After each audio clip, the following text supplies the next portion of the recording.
بسم اللہ الرحمن الرحیم اللہم صلی علی سیدنا محمد وعلی آلہ وصحبہ افضل صلواتک وعدد معلوماتک وبارک وسلم۔ ہم نجاست کا بیان پڑھ رہے تھے، جس پر نجاست اگر لگ جائے تو اس کو دور کرنے کے احکام، گندگی کو دور کرنے کے احکام پڑھ رہے ہیں۔ گزشتہ کل آپ نے یہ سماعت کیا تھا کہ نجاست حکمی یعنی انسان کی وہ حالت جس میں نماز پڑھنا اور قرآن مجید کا چھونا درست نہیں، اس کو حدث بھی کہتے ہیں۔ حدث کی دو قسمیں ہیں، آپ نے سماعت کیا تھا۔ حدث اکبر جس میں غسل لازم آتا ہے، حدث اصغر جس میں وضو لازم آتا ہے۔ اب یہاں سے سننا ہے ہم کو نجاست حقیقی، یہ بھی آپ نے سماعت کیا تھا، یعنی وہ ناپاک چیز جیسے کہ پاخانہ ہے، پیشاب ہے، اس کی بھی دو قسمیں ہیں۔ نجاست حقیقی کی بھی دو قسمیں بنتی ہیں، ایک نجاست غلیظہ، ایک نجاست خفیفہ۔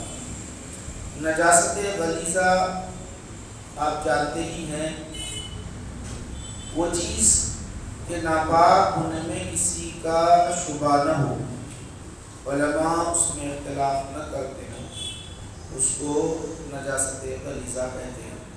نجاست خفیفہ یعنی اس کو عربی کا جو لفظ ہے اس کو ہلکی کہتے ہیں، غلیظہ یعنی سخت، گہری، سخت، یہ معنی میں آتا ہے۔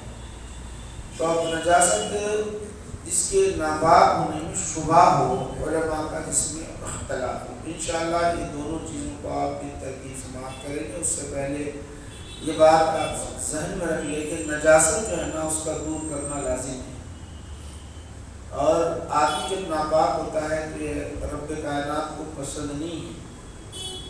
اللہ تعالیٰ کو پسندیدہ بات کیا ہے؟ واللہ یحب المتطہرین، اللہ پسند کس کو رکھتا ہے؟ جو پاک رہتے ہیں۔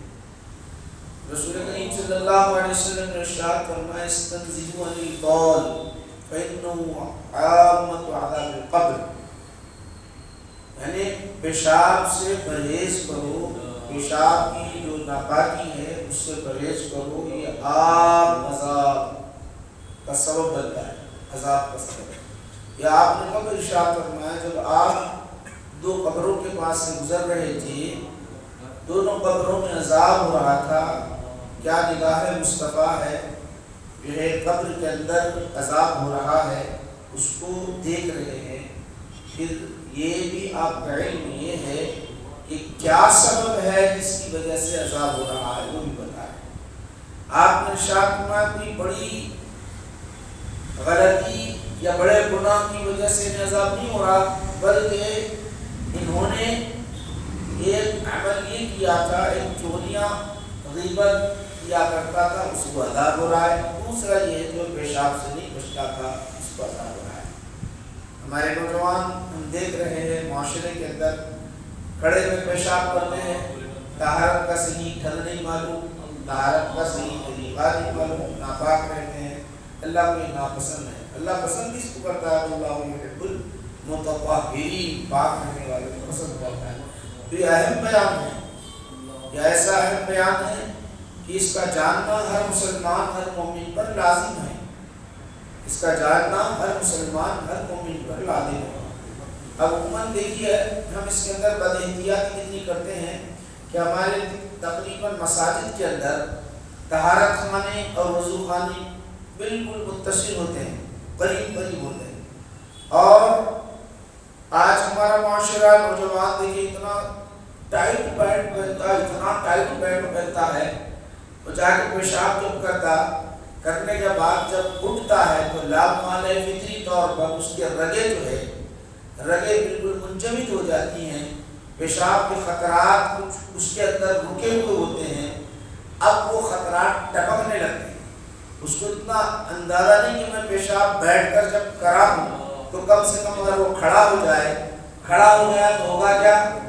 کھڑا ہونے کے بعد ہوگا یہ کہ اس کے خطرات خود بخود نیچے چلے جائیں گے، نجاست ختم ہوگی تب پانی ڈالو۔ تو عموماً کیا ہوتا ہے، ہم پانی بھی ڈالتے رہتے ہیں اور پیشاب کے خطرات ٹپکتے بھی رہتے ہیں، تو یہ پاکیزگی حاصل نہیں ہوتی۔ ہمیں طہارت کا طریقہ نہیں آتا، طہارت کیا چیز ہے نہیں معلوم، اور یہ پھر زعم یہ ہے کہ ہماری مسلمانی اسی مضبوط ہے، اتنی مسلمانی مضبوط ہے کہ ہم ایسا کوئی جاننے والے نہیں ہیں۔ ارے بھائی ناپاک یہاں سے پھر گیا ہوں، ادھر پیشاب کے خطرات ٹپکتے رہتے ہیں، ادھر جا کے وضو کرنے کے لیے بیٹھ گیا، پھر بیٹھ گیا تو پھر رگیں منجمد ہو گئے، پھر اٹھا ایک آدھ میں خطرہ آپ کا نکل گیا، نہ وضو ہوا نہ آپ کی نماز ہوئی۔ یہ معاشرے کی بڑی خرابی ہے، سب سے بڑی خرابی ہے ہمارے معاشرے کی، سب سے بڑی خرابی ہے۔ نوجوان کے اندر یہ فکر طہارت کس انداز سے کی جائے، کیا کیا جائے وہ نہیں معلوم ہے۔ ماشاءاللہ اس کو سن رہے ہیں آپ، نجاست غلیظہ کسی کہتے ہیں، نجاست خفیفہ کسی کہتے ہیں، نجاست غلیظہ اتنی مقدار کی شریعت معاف ہے، ایسا نہیں کہ جو ہے تھوڑا سا بھی خطرہ لگ جائے پیشاب کا جس کی وجہ سے نماز نہیں ہوتی، ایسا نہیں ہے ہمارا شریعت، اس کے لیے بھی آپ کو ہوتا ہی ہے، کتنی معاف ہے کتنی معاف نہیں ہے، اتنی مقدار میں معاف ہے، شریعت اس کا قاعدہ قانون ہے۔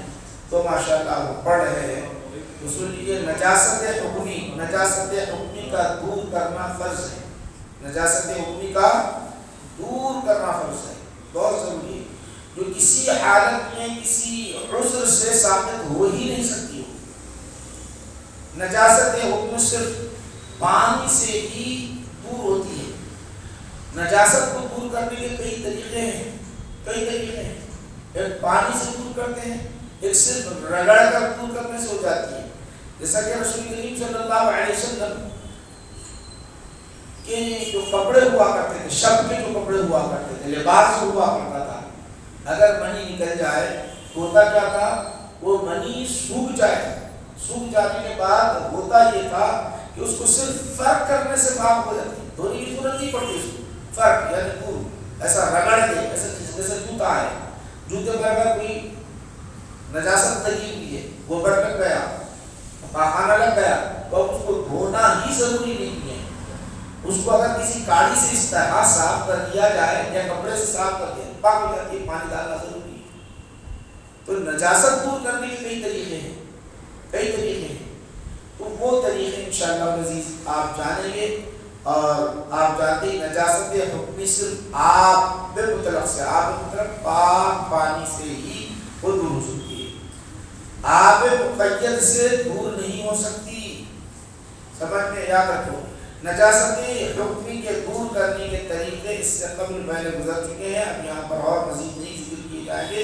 اب نجاست حقیقی انشاءاللہ یہاں سے کل سماعت کریں گے۔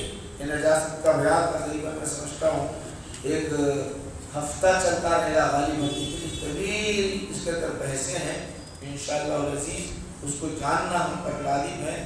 اللہ کے دربار میں دعا ہے کہ ہم کو اپنی شریعت کو سمجھ لیں، اس پر عمل کرنے کی توفیق عطا فرمائیں۔ صلی اللہ تعالی علیہ وسلم سیدنا محمد و آلہ و اصحابہ اجمعین، والحمد للہ۔